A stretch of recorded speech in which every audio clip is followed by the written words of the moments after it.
الشيطان الرجيم من همزه ونفخه ونفثه قل ادعوا الذين زعمتم من دون الله لا يملكون مثقال ذرة في السماوات ولا في الأرض وما لهم فيهما من شرك وما له منهم من ظهير ولا تنفع الشفاعة عنده إلا لمن أذن له حتى إذا فزع عن قلوبهم قالوا ماذا قال ربكم قالوا الحق وهو العلي الكبير قل من يرزقكم من السماوات والأرض قل الله وإنا أو إياكم لعلى هدى أو في ضلال مبين قل آپ کہہ دیجئے ادعو تم پکارو الذین ان لوگوں کو زعمتم جن کو تم گمان کرتے ہو من سے دونی علاوہ اللہ لا نہیں یملکون ممالک مثقال برابر ذرۃ ذرہ کے فی میں السماوات آسمان ولا اور نہ فی الارض زمین وما اور نہیں ہے لہم ان کے لیے فیہما ان دونوں میں زمین و آسمان میں من کوئی شرک کا حصہ وما اور نہیں ہے لہو اس کے لیے منہم ان میں سے من کوئی ظہیر مددگار ولا اور نہیں تنفع نفع دیتی فائدہ دے گی الشفاعت سفارش عندہ اس اللہ کے ہاں الا مگر لمن اسی کے لیے آدینہ اس نے اجازت دی ہو اذن دیا ہو لہو اس کے لیے حتیٰ یہاں تک کہ اذا جب فزع گھبراہٹ دور کی جاتی ہے عن سے قلوبہم ان کے دلوں قالوا وہ کہتے ہیں ماذا کیا قال کہا ہے ربکم تمہارے رب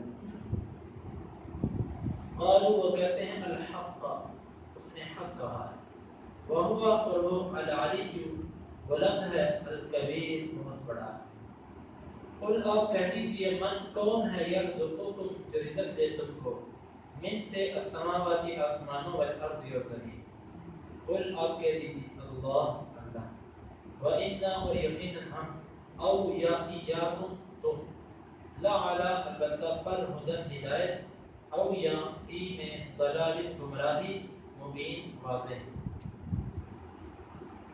قل ادعوا الذین زعمتم من دون اللہ آپ کہیے تم پکارو ان لوگوں کو جن کو تم اللہ کے سوا معبود گمان کرتے لا یملکون مثقال ذرہ نہیں ہے وہ مالک ذرہ برابر کے بھی فی السماوات ولا فی الارض نہ آسمانوں میں اور نہ زمینوں میں وما لهم فیہما من شرک اور ان کے لیے نہیں ہے ان دونوں میں کسی قسم کی شراکت وما له منهم من ظہیر اور اس اللہ کے لیے ان میں سے کوئی مددگار نہیں ولا تنفع الشفاعة عنده الا لمن اذن له اور نہیں نفع دیتی اس اللہ کے ہاں سفارش مگر اسی کے لیے جس کے لیے وہ اجازت دے حتی اذا فزع عن قلوبهم یہاں تک کہ جب گھبراہٹ دور کی جاتی ہے ان کے دلوں سے قالوا ماذا قال ربكم وہ کہتے ہیں کہ کیا کہا تمہارے رب نے قالوا الحق وہ فرشتے کہتے ہیں اس نے حق کہا وهو العلی الکبیر اور وہ بہت بلند اور بہت بڑا ہے قل من یرزقکم من السماوات والارض اب کہہ دیجئے کون ہے جو تم کو رزق دیتا ہے آسمانوں اور زمین سے قل اللہ آپ کہہ دیجئے اللہ وَإِنَّا اور یقیناً ہم او ایاکم یا تم لا علی ہدن البتہ ہدایت پر ہیں او فی ضلال مبین یا واضح گمراہی میں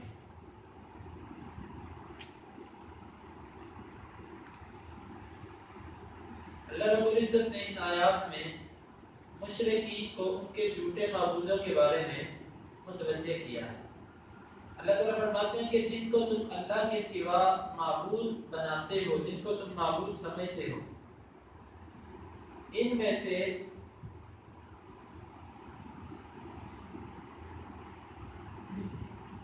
یہ زمین میں معبود ہونا تو دور کی بات مشکل کشا حاجت روا اور پریشانیاں ختم کرنے والا ہونا تو دور کی بات، یہ زمین و آسمان میں سے ایک ذرے کے بھی مالک نہیں۔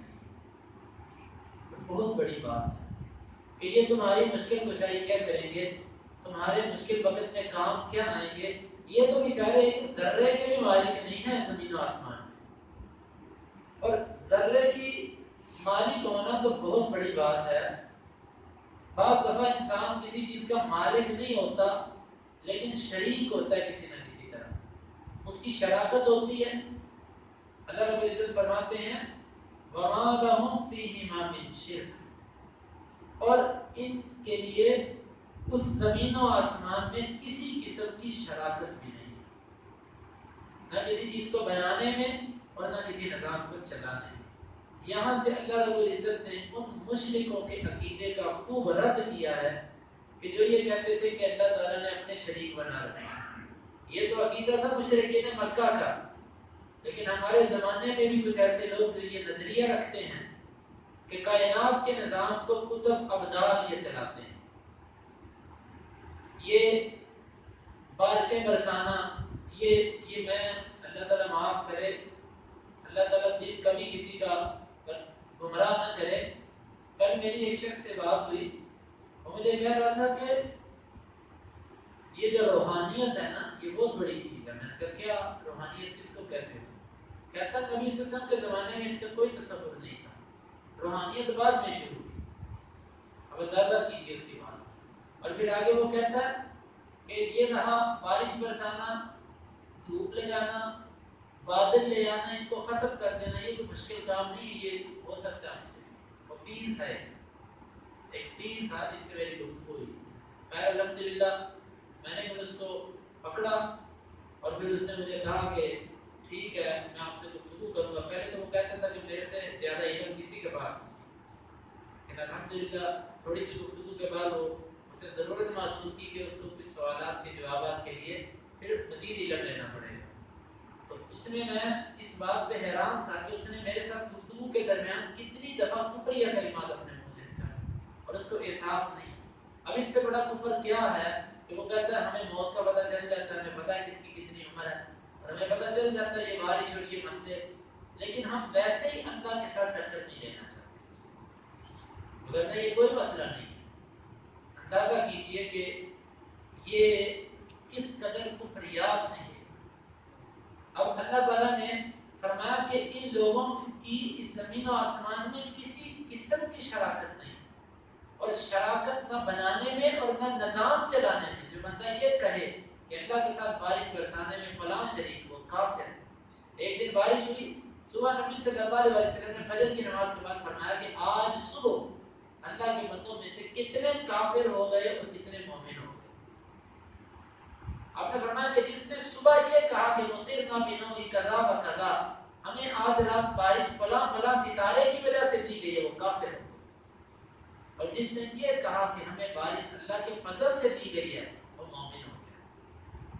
ستارے اللہ کی مخلوق جو ان کی طرف نسبت کرے وہ کافر، اور جو اللہ کے بندوں میں سے کسی بندے کی طرف کام کی نسبت کر دے کہ یہ میرا کام فلاں بندے کی وجہ سے ہوا، اس نے یہ میرا کام کیا، تو آپ بتائیے کیا وہ مسلمان ہے؟ کیا وہ مومن ہی رہے گا؟ تو یہ کسی قسم کی اللہ تعالیٰ کی شراکت نہیں ہے کسی کی۔ وَمَا لَهُم مِّنْهُم مِّن ظَهِيرٍ، اور شریک ہونا بھی ایک بہت بڑی بات ہے۔ مالک ہونا بہت بڑی بات، شراکت اس سے کم درجہ۔ بعض دفعہ یہ ہوتا ہے کہ بندہ مالک بھی نہیں ہوتا، شریک بھی نہیں ہوتا، لیکن ویسے ہی اس نے تھوڑی بہت مدد کروا دی ہوتی ہے۔ جیسے بندہ کوئی کام کر رہا ہے، بندہ اس کے ساتھ ویسے ہی ہاتھ بٹا دیتا ہے کہ چلو یار اس کے ساتھ تھوڑا سا تعاون ہو جائے۔ اللہ تعالیٰ فرماتے ہیں کہ ان میں سے کسی قسم کا میرا کوئی مددگار بھی نہیں کہ اس نے کبھی میری کوئی مدد کی ہو، کبھی میں نے اس سے تعاون لیا ہو یا اس نے میرے سے تعاون کیا ہو، ایسا کچھ بھی نہیں۔ کیسی اللہ تعالیٰ نے زبردست توحید اس آیت کے اندر بیان کی، ہر قسم کے شرک کی جڑ اکھاڑ کے رکھی۔ وَلَا تَنفَعُ الشَّفَاعَةُ عِندَهُ إِلَّا لِمَنْ أَذِنَ لَهُ، اور یہ پھر ایک اور انداز، بعض دفعہ بندہ مالک ہوتا ہے، بعض دفعہ مالک نہیں ہوتا شریک ہوتا ہے، بعض دفعہ شریک بھی نہیں ہوتا مددگار ہوتا ہے، اور بعض دفعہ بندہ مددگار بھی نہیں ہوتا، ویسے ہی اس کا مقام اور رتبہ بہت زیادہ ہوتا ہے، اس کا وہ باغوب انسان ہوتا ہے، اس کی سفارش کو کوئی رد نہیں کرتا، بڑا معزز ہوتا ہے، بڑا محترم ہوتا ہے۔ اللہ تعالیٰ فرماتے ہیں کہ پیچھے بشیرت کی ہر قسم کی نفی ہو گئی، اب کوئی یہ مت سمجھے کہ چلو اگر یہ باب اللہ کے شریک نہیں لیکن کم از کم سفارش تو کر سکیں گے نا۔ فرمایا ولا تنفع الشفاعۃ عنده الا لمن اذن، اللہ کے ہاں تو کسی کی سفارش اس کو نفع نہیں دے سکتی مگر اسی کو نفع دے گی جس کو اللہ نے اجازت دی ہے کہ اس کی سفارش کرو۔ اور حدیث کے اندر آتا نبی صلی اللہ علیہ وسلم نے فرمایا کہ میں سجدے میں گر جاؤں گا اور میں گرا رہوں گا حتیٰ کہ اللہ رب العزت مجھے حکم کریں گے کہ سر اٹھا، میں سر اٹھاؤں گا، اللہ تعالیٰ پھر مجھے اپنی تعریفات الہام کریں گے اور میں اللہ تعالیٰ کی تعریف، اللہ تعالیٰ مجھ سے پوچھیں گے کہ کیا سوال کرو آپ کو دیا جائے گا، میں پھر اللہ سے اپنے مطالبے پیش کروں گا۔ نبی صلی اللہ علیہ وسلم کی یہ کیفیت ہے کہ وہ اللہ کی اجازت کے بغیر سفارش نہیں کر سکیں گے۔ تو پیر فقیر اور یہ نام نہاد ولی یہ اللہ کے سامنے سفارش کیسے کر سکیں گے؟ یہ بنائی ہوئی باتیں ہیں، یہ محض لوگوں کے دلوں کو تسلی دینے والی بات ہے، حقیقت میں اس کا کوئی تعلق نہیں ہے، صرف یہ سیاسی نعرے ہیں، جس طرح کے ووٹ دینے سے پہلے لوگوں کے نعرے ہوتے ہیں، بس یہ مرید بنانے کے لیے نعرے ہوتے ہیں، وگرنہ یہ کچھ بھی نہیں کر سکتے۔ فرمایا حتی اذا فزع عن قلوبہم، اللہ تعالیٰ نے فرمایا کہ تم تو بندے ہو، انسان ہو، جو گناہ بھی کرتے ہو اور نیکیاں بھی کرتے ہو، تم کہتے ہو اللہ کے ہم سفارش کریں گے، میں تمہیں ایسی مخلوق کی کیفیت بیان کرتا ہوں کہ جس نے کبھی اللہ تعالیٰ کی نافرمانی نہیں کی۔ اس مخلوق کی کیفیت کیا ہے کہ جب اللہ تعالیٰ کوئی حکم دیتے ہیں تو وہ حکم سننا تو دور کی بات، اللہ تعالیٰ جب کلام فرماتے ہیں تو وہ روب کی وجہ سے سب کے سب فرشتے بے ہوش ہو جاتے ہیں۔ یہ جب آسمانوں پر اللہ تعالیٰ حکم دیتے ہیں تو آسمان کے سب فرشتے بے ہوش ہو جاتے ہیں، حتیٰ کہ کچھ دیر بعد جب ان کے دلوں سے وہ خوف ختم ہوتا ہے، گھبراہٹ ختم ہوتی ہے، تو وہ ان فرشتوں سے پوچھتے ہیں جو حاملۃ العرش ہیں، جنہوں نے اللہ تعالیٰ کے عرش کو اٹھایا ہوا ہے، ان سے پوچھتے ہیں کہ اللہ تعالیٰ نے کیا کہا تھا، کیا فرمایا تھا اللہ تعالیٰ نے؟ اللہ تعالیٰ نے تو کلام شروع کیا اور ہمارے اوپر یہ ہیبت طاری ہوگی کہ ہم بے ہوش ہو گئے، ہمیں نہیں پتا چلا۔ وہ آگے سے ان کو کہتے ہیں بس اس نے حق فرمایا ہے، جو اس نے کہا ہے وہ حق ہے۔ پھر وہ ان کو بتلاتے ہیں کہ اس نے یہ فرمایا ہے، پھر وہ نیچے والے فرشتوں کو پھر وہ بات آسمان دنیا تک آ جاتی ہے۔ آپ اندازہ کیجئے کہ اللہ رب العزت کے کلام کرنے پر فرشتوں پر یہ ہیبت طاری ہو جاتی ہے کہ وہ بے ہوش ہو جاتے ہیں، تو کوئی بندہ کیسے اللہ کی سفارش کر سکے گا؟ یہ یہی پر باتیں ہیں، ہم یہ کر دیں گے وہ کر دیں گے، اللہ رب العزت کے ہاں کوئی بول بھی نہیں سکے گا۔ دوسرے مقام پہ اللہ تعالیٰ نے فرمایا کہ بولنا تو دور کی بات، تو ان کے لیے کسی قسم کی آہٹ بھی نہیں سنے گا۔ وَخَشَعَتِ الْأَصْوَاتُ لِلرَّحْمَنِ، آوازیں رحمان کے لیے پست ہو جائیں گی، کسی قسم کی آہٹ بھی کسی کی نہیں نکلے گی اللہ کے سامنے۔ سفارش کرنا تو بہت بڑی بات ہوتا ہے، بلکہ کلام کرنا بھی اللہ رب العزت جس کو چاہیں گے اس کو اجازت دیں گے کلام کرنے کی، وہ کلام کر سکے گا اور وہ اللہ کی رحمت سے کر سکے گا۔ مگر اتنی گھبراہٹ اور اتنا خوفناک منظر، اور اللہ تعالیٰ اس دن ایسے غصے میں ہوں گے کہ جیسا غصہ اللہ تعالیٰ نے اس سے پہلے کبھی نہیں کیا ہوگا۔ کس کی ضرورت ہے کہ اللہ تعالیٰ سے کہ وہ کلام کر جائے؟ کوئی نہیں کر سکے گا۔ یہاں تک کہ جب ان فرشتوں کے دلوں سے گھبراہٹ دور کی جاتی ہے تو وہ کہتے ہیں کہ کیا کہا اللہ تعالیٰ نے؟ تو وہ کہتے ہیں اس نے حق فرمایا ہے، وہ العلی الکبیر، اور وہ بہت بلند ہے اور وہ بہت بڑا ہے، اس نے حق کہا ہے۔ یہ کیفیت ہے فرشتوں کی۔ قُلْ مَن يَرْزُقُكُم مِّنَ السَّمَاوَاتِ وَالْأَرْضِ، ہمارے نبی صلی اللہ علیہ وسلم آپ ان سے کہو کہ تمہیں زمین و آسمان میں رزق کون دیتا ہے؟ یہاں سے قُلِ اللَّهُ، پھر آپ کہہ دو اللہ۔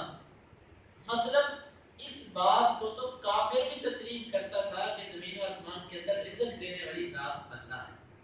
یہ تو آج کے مسلمان کا عقیدہ اتنا بگڑ گیا کہ اس نے اللہ کے ساتھ اور بھی کئی داتا بنا لیے، اور بھی کئی گنج بخش غریب نواز بنا لیے، وگرنہ پہلے مشرکوں کا یہی عقیدہ تھا کہ اللہ کے ساتھ کوئی نہیں۔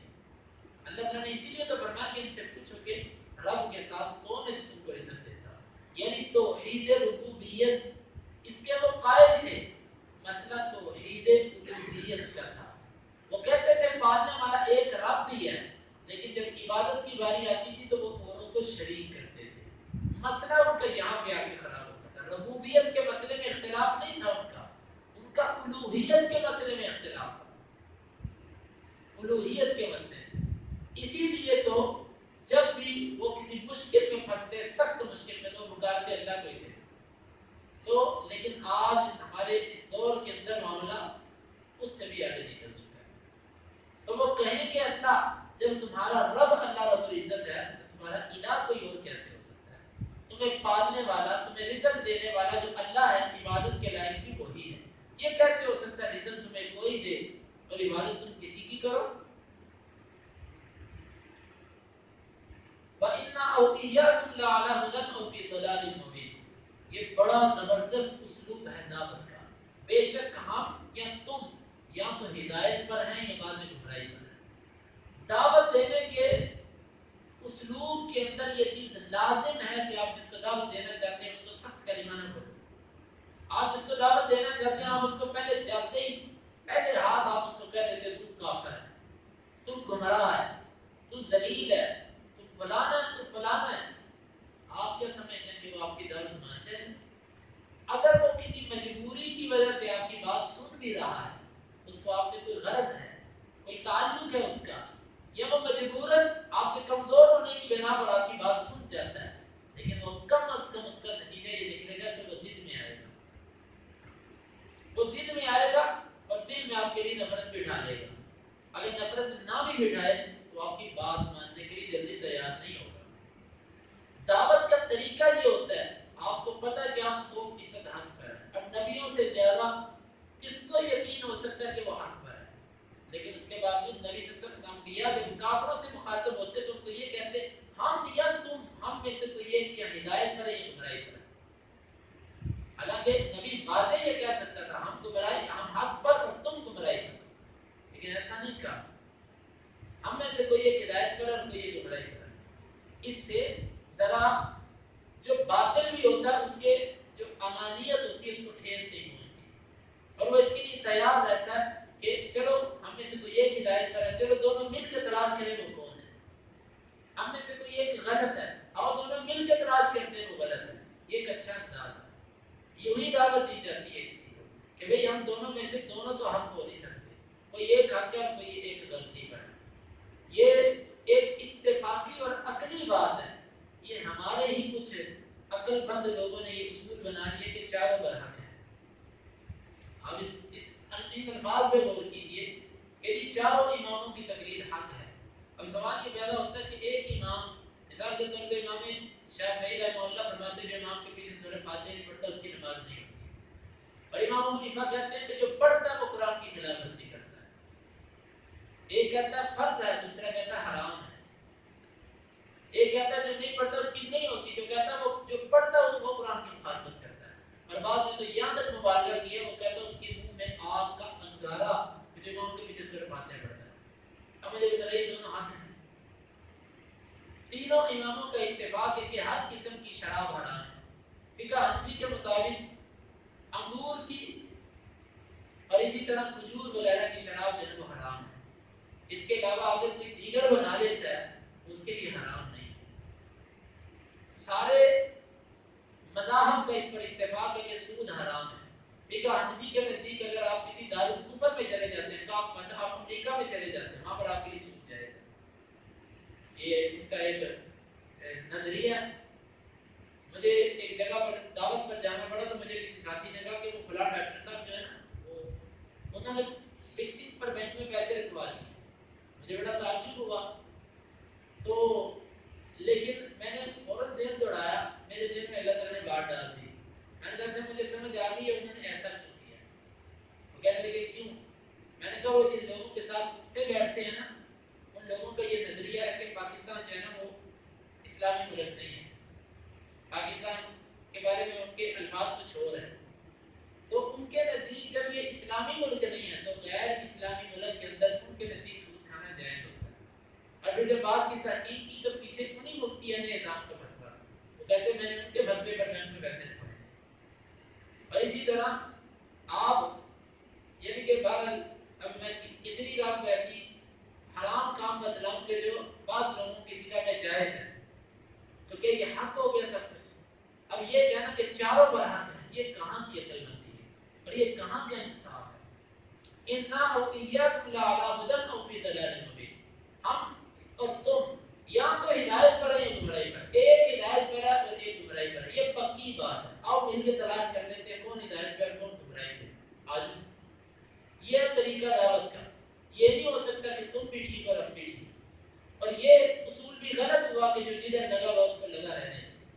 بعض لوگوں کے ہاں یہ بھی بات ہوتی ہے کہ بھئی کسی کو برا نہیں کہو، جو جدھر لگا اس کو لگا رہنے دیں، یہ بھی ایک غلط اصول ہے۔ اگر یہ بات ہوتی نبی صلی اللہ علیہ وسلم اس فارمولے کو اپناتے تو آج ہم یا کسی قبر کے پجاری ہوتے یا کسی درخت کے پجاری ہوتے یا کسی پتھر کو یا کسی مٹی کی اپنے ہاتھ سے مورتی بناتے اور پھر اس کی پوجا کرتے ہوتے۔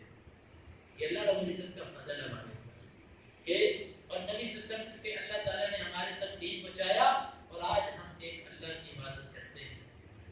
اس نعمت کی قدر ہمیں اس وقت ہوگی جب اس دنیا سے ہم آنکھیں بند کر جائیں گے کہ ہمیں اللہ تعالیٰ نے کتنی بڑی نعمت سے نوازا ہوا تھا۔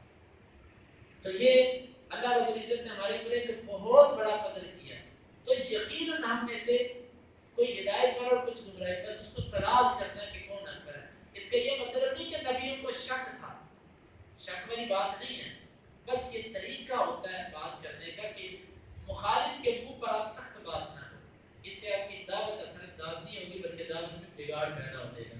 اللہ رب العزت سے دعا ہے کہ اللہ تعالیٰ میں اس پر عمل کی توفیق عطا فرمائے۔ وَلِدْعُ الَّذِينَ، آپ کہہ دیجئے تم پکارو ان لوگوں کو، زعمتم من دون اللہ، جن کو تم نے گمان کیا اللہ کے سوا، لا یملکون مثقال ذرہ، نہیں وہ مالک ذرہ برابر بھی، فی السماوات ولا فی الارض، آسمانوں میں اور نہ زمین میں، وما لہم فیہما من شرک، اور نہیں ہم دونوں کے لیے، نہیں ہے ان کے لیے ان دونوں میں کسی قسم کی شراکت، وما لہم منہم من ظہیر، اور نہیں ہے اس کے لیے ان میں سے کوئی مددگار، ولا تنفع الشفاعۃ عندہ، اور نہیں نفع دیتی سفارش اس کے ہاں، الا لمن اذن لہ، مگر اسی کو جس کے لیے اس نے اجازت دی،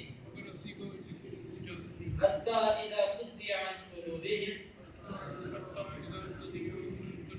یہاں تک کہ جب گھبراہٹ دور کی جاتی ہے ان کے دلوں سے، قالوا ماذا قال ربكم، وہ کہتے ہیں کیا کہا تمہارے رب نے، قالوا الحق، وہ کہتے ہیں اس نے حق کہا، وهو العلی الکبیر، اور وہ بہت بلند اور بہت بڑا ہے، قل من یرزقکم، آپ کہہ دیجئے کون رزق دیتا ہے تم کو، من السماوات والارض، آسمانوں اور زمین سے، قل اللہ، آپ کہہ دیجئے اللہ، وَإِنَّا أَوْ إِيَّاكُمْ، اور بے شک ہم یا تم، لَعَلَىٰ هُدًى، البتہ ہدایت پر ہیں، أَوْ فِي ضَلَالٍ مُّبِينٍ، یا واضح گمراہی۔ اللهم انفعنا بما علمتنا وعلمنا ما ينفعنا وزدنا علما، اللهم اقسم لنا من خشيتك ما يحول بيننا وبين معاصيك، ومن طاعتك ما تبلغنا به جنتك، ومن اليقين ما تهون به علينا مصائب الدنيا، متعنا اللهم بأسماعنا وأبصارنا وقوتنا أبدا ما أحييتنا، واجعله الوارث منا، واجعل ثأرنا على من ظلمنا، ولا تجعل مصيبتنا في ديننا، ولا تجعل